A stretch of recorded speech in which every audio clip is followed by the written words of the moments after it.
Tarzan of the Apes. The Adventures of Lord Greystoke. Chapter 1. Out to Sea.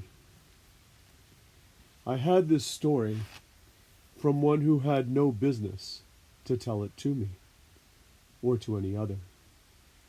I may credit the seductive influence of an old vintage upon the narrator for the beginning of it, and my own skeptical incredulity during the days that followed for the balance of the strange tale.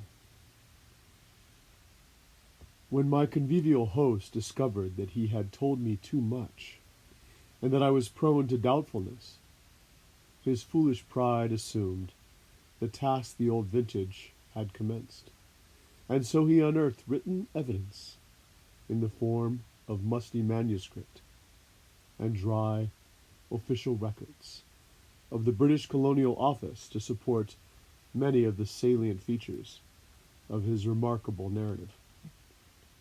I do not say the story is true, for I did not witness the happenings which it portrays, but the fact that in the telling of it to you, I have taken fictitious names for the principal characters quite sufficiently evidences the sincerity of my own belief that it may be true. The yellow mildewed pages of the diary of a man long dead, and the records of the Colonial Office dovetail perfectly with the narrative of my convivial host. And so I give you the story as I painstakingly pieced it out from these several various agencies.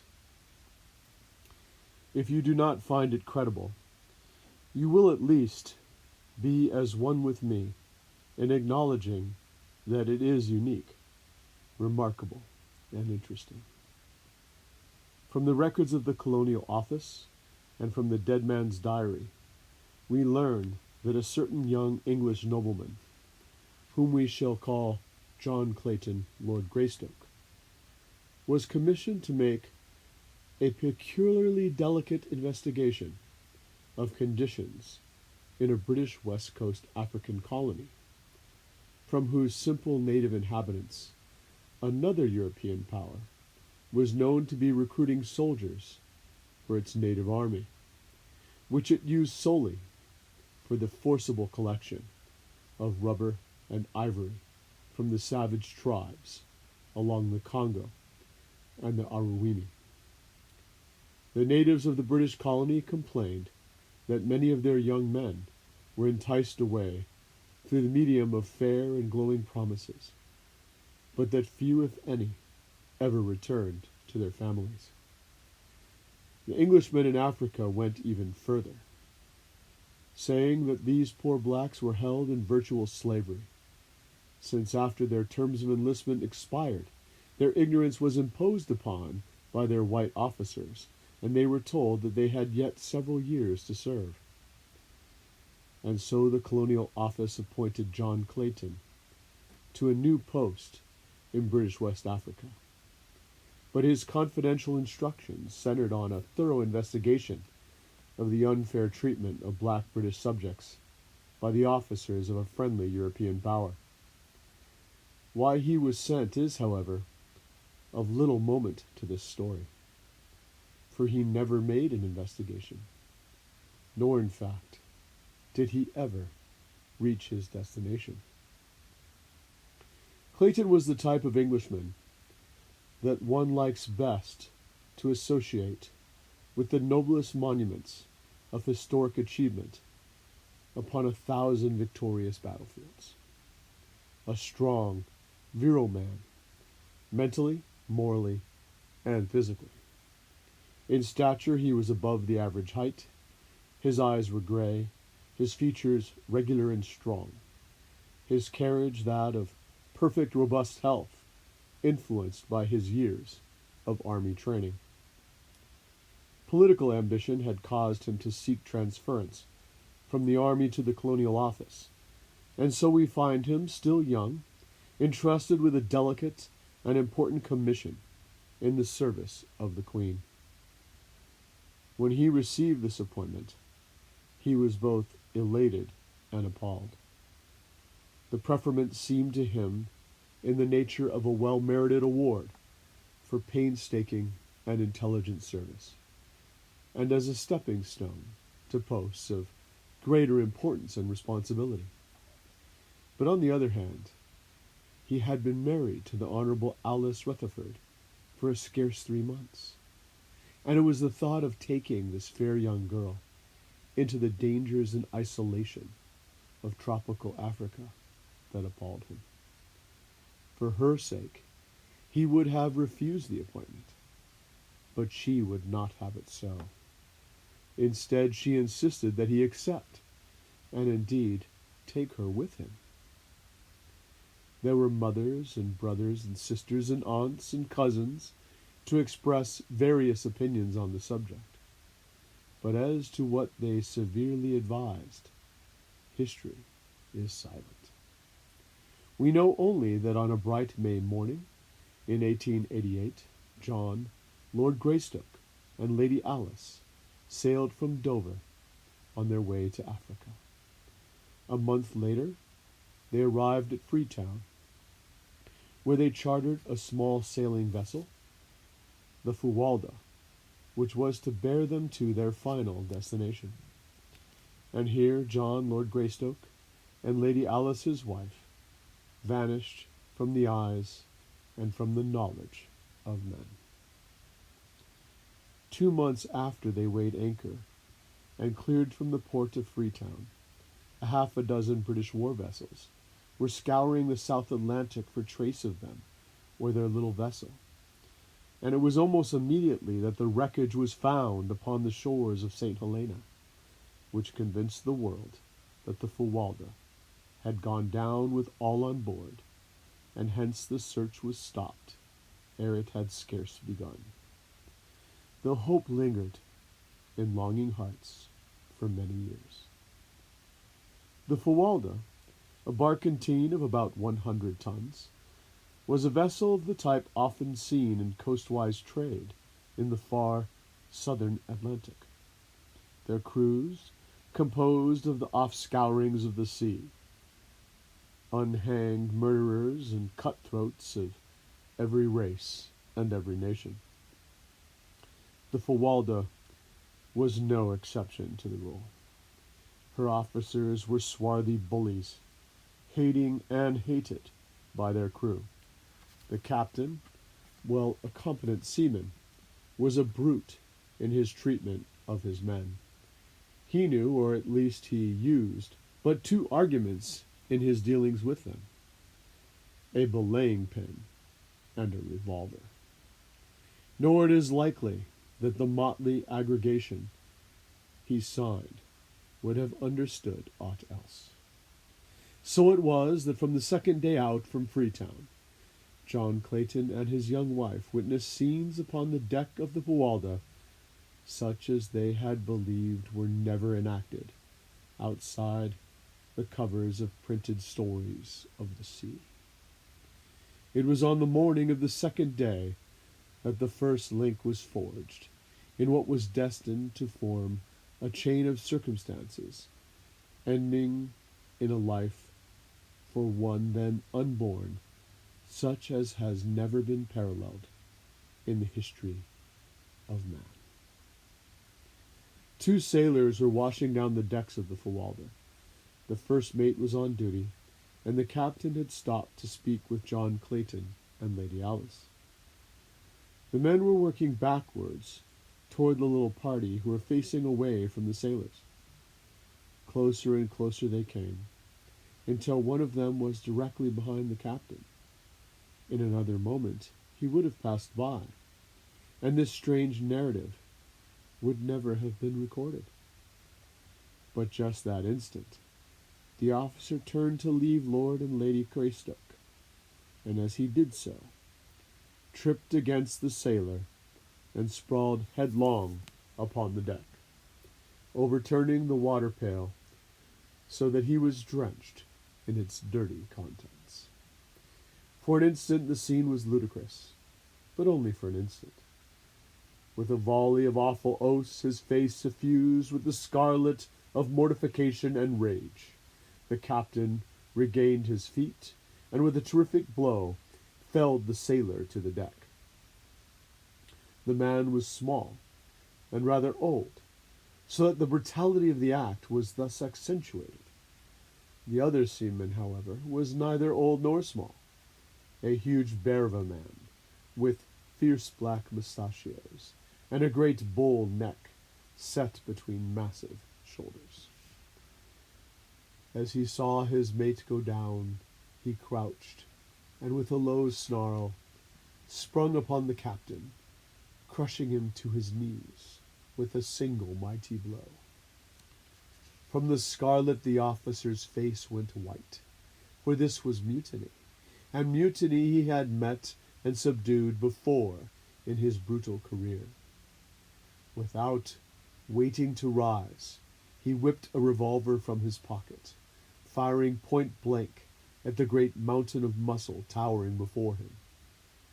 But quick as he was, John Clayton was almost as quick, so that the bullet which was intended for the sailor's heart lodged in the sailor's leg instead.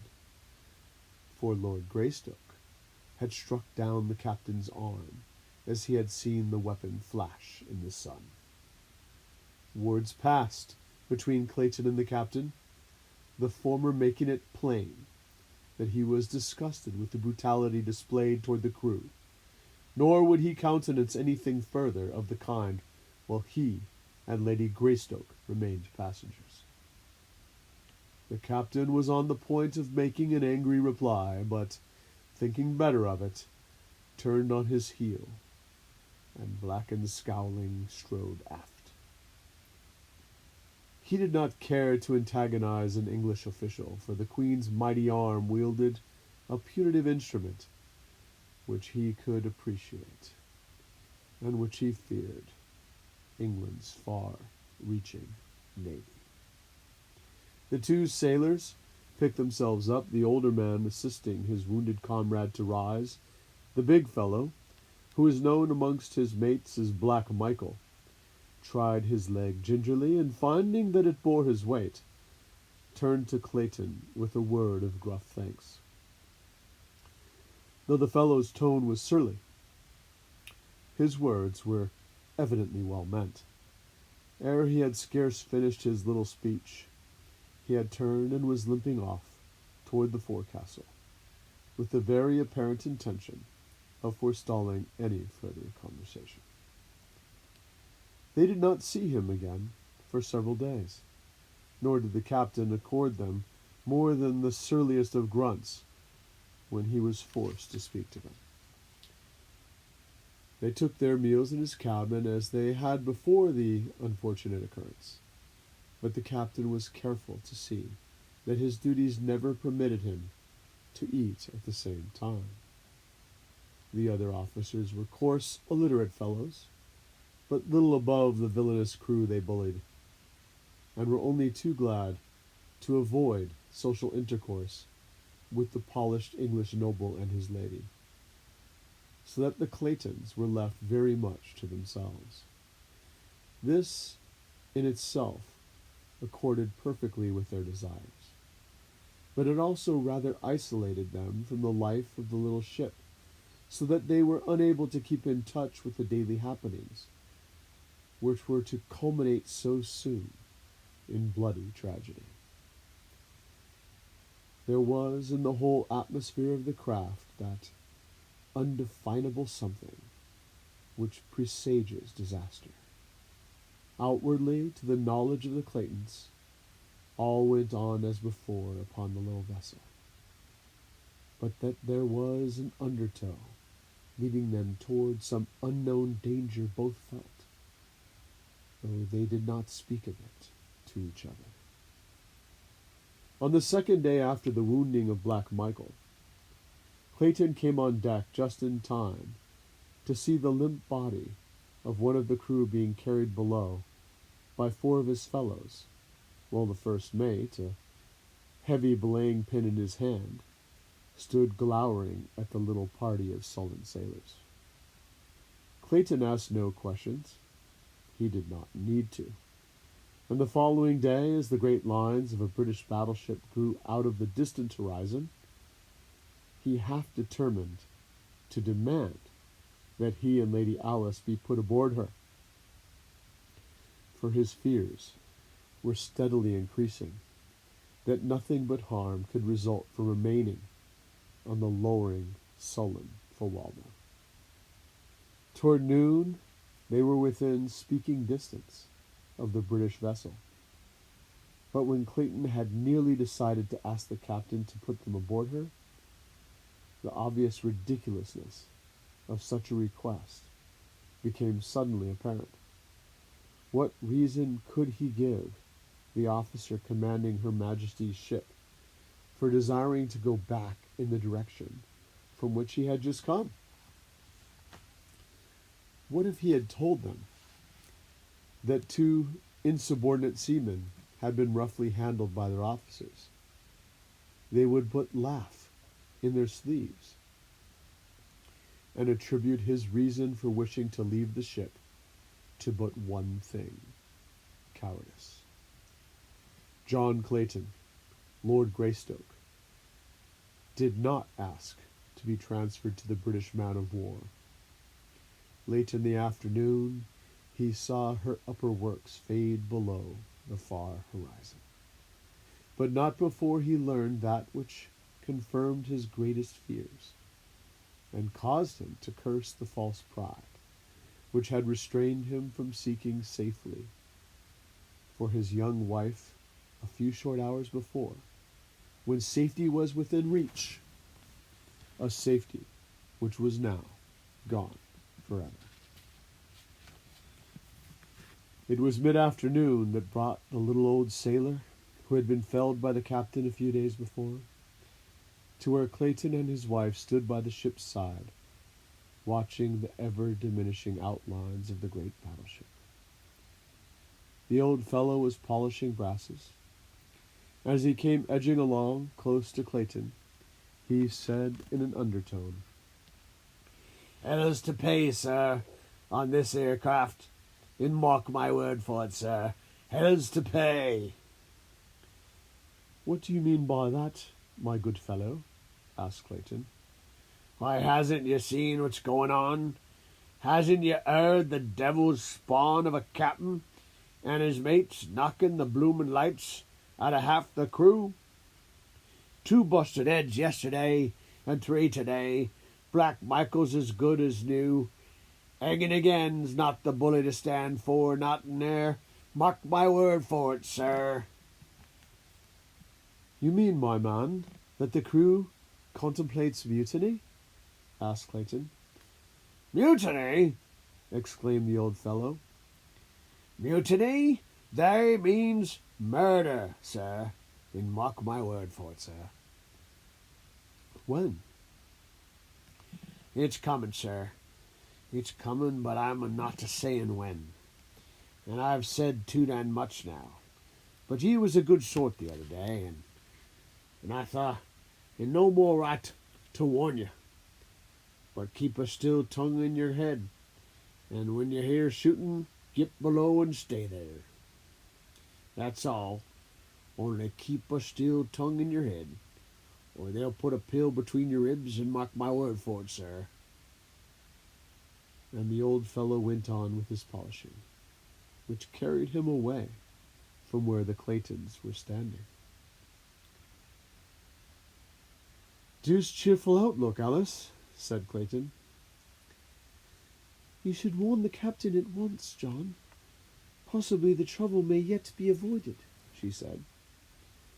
"I suppose I should, but yet from purely selfish motives I am almost prompted to keep a steel tongue in my head. Whatever they do now will spare us in recognition of my stand for this fellow Black Michael. Which should they find that I had betrayed them, there would be no mercy shown to us, Alice." "You have but one duty, John, and that lies in the interest of vested authority. If you do not warn the captain, you are so much as a party to whatever follows as though you had helped to plot and carry it out with your own head and hands." "You do not understand, dear," replied Clayton. "It is of you I am thinking. There lies my first duty. The captain has brought this condition upon himself. So why then should I risk subjecting my wife to unthinkable horrors in a probably futile attempt to save him from his own brutal folly? You have no conception, dear, of what would follow were this pack of cutthroats to gain control of the Fuwalda." "Duty is duty, John, and no amount of sophistries may change it. I would be a poor wife for an English lord were I to be responsible for his shirking a plain duty. I realize the danger which must follow, but I can face it with you." "Have it as you will, then, Alice," he answered, smiling. "Maybe we are borrowing trouble. While I do not like the looks of things on board this ship, they may not be so bad after all, for it is possible that the ancient mariner was but voicing the desires of his wicked old heart, rather than speaking of real facts. Mutiny on the high sea may have been common 100 years ago, but in this good year 1888 it is the least likely of happenings. But there goes the captain to his cabin now. If I am going to warn him, I might as well get the beastly job over with, for I have little stomach to talk with the brute at all." So saying, he strolled carelessly in the direction of the companionway through which the captain had passed, and a moment later was knocking at his door. "Come in," growled the deep tones of the surly officer. And when Clayton had entered and closed the door behind him, "Well?" "I have come to report the gist of a conversation I heard today, because I feel that, while there may be nothing to it, it is as well that you be forewarned. In short, the men contemplate mutiny and murder." "It's a lie," roared the captain. "And if you've been interfering again with the discipline of this ship, or meddling in the affairs that don't concern you, you can take the consequences and be damned. I don't care whether you are an English lord or not. I'm captain of this here ship, and from now on you keep your meddling nose out of my business." The captain had worked himself up to such a frenzy of rage that he was fairly purple of face, and he shrieked the last words at the top of his voice, emphasizing his remarks by a loud thumping of the table with one huge fist, and shaking the other in Clayton's face. Greystoke never turned a hair, but stood eyeing the excited man with a level gaze. "Captain Billings," he drawled finally, "if you will pardon my candor, I might remark that you are something of an ass." Whereupon he turned and left the captain with the same indifferent ease that was habitual with him, and which was more surely